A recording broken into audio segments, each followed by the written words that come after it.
Hey, what's up, everybody? I'm back. How you guys doing? I hope you guys are doing well.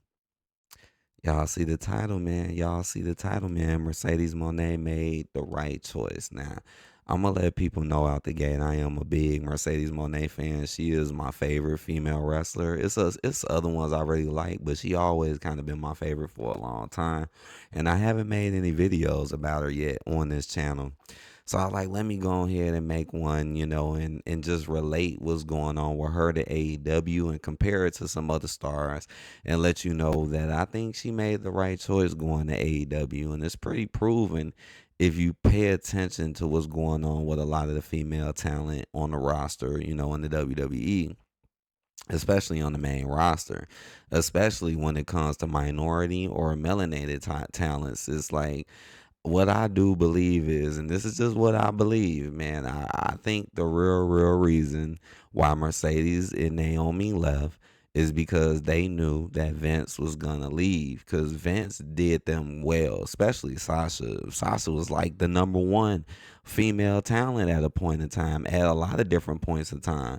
And even when she wasn't number one, she was still kind of in that spotlight, and then they knew Vince was gonna leave, and then they knew Mr. H was gonna come in, and I think that's what it really is. I think they left before Mr. H came in and just ruined everything. I think they knew that they weren't gonna get his booked. I think Mercedes knew it, and I think it was Mercedes' idea, and I think Naomi kind of followed her into it. That's what I think. What happened, and just think about that too. Like, look what ended up happening to Naomi. Like, Naomi ended up getting the worst of the worst done to her, and when she could have stayed gone, and a lot of people, I remember when I made my video about Naomi, a lot of people said she should have just stayed in TNA, or a lot of people were saying that she was getting treated better in TNA, and I'm like, dang, man, that's messed up. Then you go to WWE, just to just basically job out and lose. But Mercedes, though, I really do believe that's what it was. Because you look at all the female talent that's a minority or that's melanated, they're all getting done bad. Like, none of them are really getting treated well on the roster or not getting pushed as much as the other talent that are not minorities or melanated, and it's pretty clear as day and it's pretty obvious. If Bianca winning Chamber doesn't mean nothing because she's still going to probably lose at WrestleMania. Io winning the title doesn't mean nothing because she probably still going to lose at WrestleMania. It's nothing really going on. They had the tag belts, her and Jade, when they should be in the singles competition. And then you see losing them back and forth, writing Jade off with it because Jade deserves a video of herself. Because Jade is another great example too. Like, look at the difference between how Jade got treated in AEW compared to how she is getting treated today. So that video probably will be coming out soon. But Mercedes, I'm not gonna say her run or the way she's being presented in AEW is the best thing I've ever seen, or oh, this is so great. But it's not bad though. It's not bad, and it's a lot better than what's going on with a lot of the female roster on WWE. I mean, this girl is 15-0 right now. She hasn't lost a match since she's been here, and she's done fought a good amount of people too. And one thing I do like about how they do Mercedes is that they let her back up her shit talking because she talk a lot of mess, but notice she actually backs it up in a ring and wins. She ain't even been with that Shafira girl, not Shafira, but what was that one girl name who was with her? I'm happy they got rid of her because I felt like she didn't need it, and that made me happy that, like, okay, that other girl gone, now it's just her again doing her thing, and now she done won like two more titles since that other girl left. So, like, you tell me a female minority or a female melanated person that's winning four belts. You tell me somebody like that in the WWE that's on that, like I said, and that won 15 in a row. You tell me. You know how we always talk about the Carmelo Hayes effect. I felt like there is a Carmelo Hayes effect. Just like what they did to B Fab on the last SmackDown, they gave her the Carmelo Hayes effect, where if you talk a lot of smack but you don't back it up and you lose, that's the Carmelo Hayes effect. They don't do that with Mercedes. Mercedes talks her smack, she wins. Yeah, she might get snugged. Yeah, somebody might slap her back or something like that. But at the end of the day, she wins when it matters. And she's getting presented in a way better light. As you can see, it's almost like they're giving Mercedes the Jade run. It's just Mercedes isn't having squash matches like Jade. But again, that video is coming out soon because I think that one, I kind of want to see a little bit more of what Jade does first. But that one coming soon because I do want to make that one too. And it's not going to be a career is over one because I don't think it's over with for her yet. But this is definitely a monumental moment. Um, but yeah, like you just don't really see that in the WWE. I mean, it's true. Like in the WWE, they don't really get pushed like that. They're not. I really feel like if Mercedes would have stayed in the WWE when Mr. H got in power, I really do believe she would have become a jobber just like the rest of them. Just like Naomi, you was pretty much a jobber. Then they got rid of Jade, another melanated woman, to put you on, but then they made y'all turn against each other, and then you just get beat up and embarrassed and clown. So Naomi pretty much went heel for nothing and not to get nothing. And the most she ever got was a tag title that she had to sneak another person to get. So it wasn't really like a great win for Naomi. Like, oh, you really worked hard to get it, you know. And then to just have her, get beat up twice, and that's terrible. Like what Mercedes is doing is way, way, way, way better. Like it's even a couple matches that Mercedes has done that I felt like she was gonna lose, and she didn't even lose them. So I'm like, wow, now you're winning the matches I think you're gonna lose. Like for example, with Chris Statlander, I really did believe Chris Statlander was gonna beat her, but she didn't.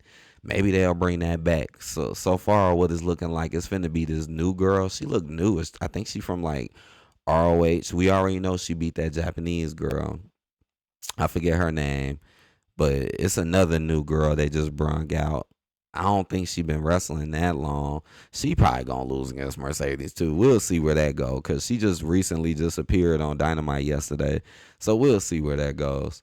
But yeah, this is still looking really, really good though. Like you just don't see this in the WWE. They're always like in WWE, all the melanated and minority people, they just get clown. Most of them, pretty much, they all get clown. They all are made to look weak. They all never really win anything, and if they do, it's gonna come with a cost later.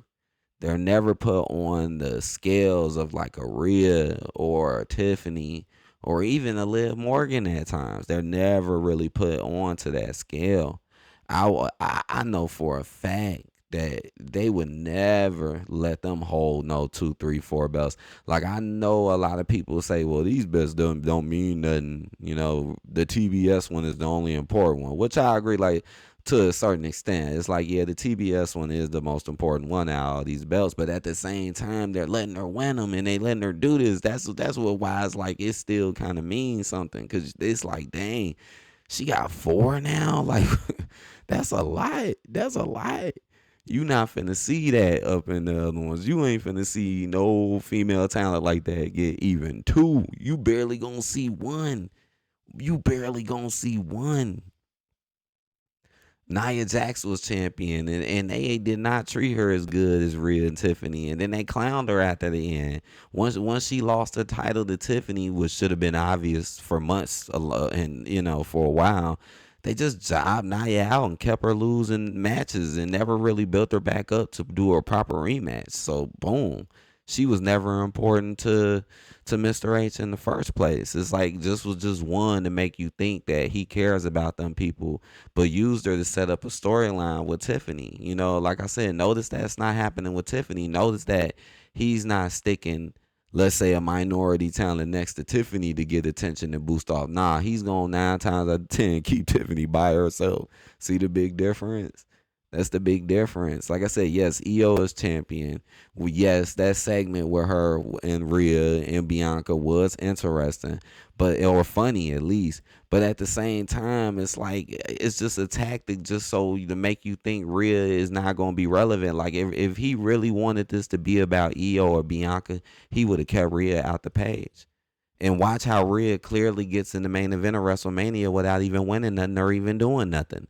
She's just gonna be right there next to. But Bianca had to win Chamber, and EO had to beat you just to even get the title. Meanwhile, Rhea gonna be thrown right into the storyline. So you know it's just for her. Again, you know Rhea has never had really any bad moments really in her whole career under Mr. H. Even that moment with EO was not that bad because of the distraction with Bianca. And then being thrown right into the top mix with them. Right now it's true. Who should all the credit really be going to, and who should really be getting the most time right now? It should be Bianca for winning the chamber and EO for winning the title. Why is Rhea put on the same level as them? And she don't have no title or nothing. This kind of make me think of this. Is kind of reminds me of like Kevin Owens. Like Kevin Owens was just constantly losing back to back to back, pay-per-view back to back to back, but still being presented as if he's on the same level and still being brung right back to get a rematch just the hell of it. I mean, he had like 4 or 5 PLEs in a row, even if he was losing. So again, Mercedes Monet made the right choice. She made the right choice. And Jade Cargill, I think, is an example, a good example of what I'm talking about too. Cause look at how Jade has been, what she been going through, but look what happened in AEW. So yeah, it's not looking good for a lot of these talents right now.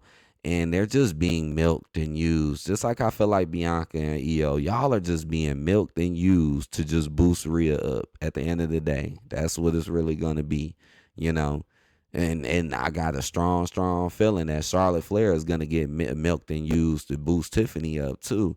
I really got a strong feeling that Tiffany is gonna win that fight against Charlotte. I know a lot of people do not believe what I'm saying, but I think Tiffany got this one. But we'll keep an eye on it. But yeah, Mercedes Monet, shouts out to you. You made the right choice, and you're getting the money, Monet. A lot of people hate on her because she do make that much money. But hey, you made the right choice.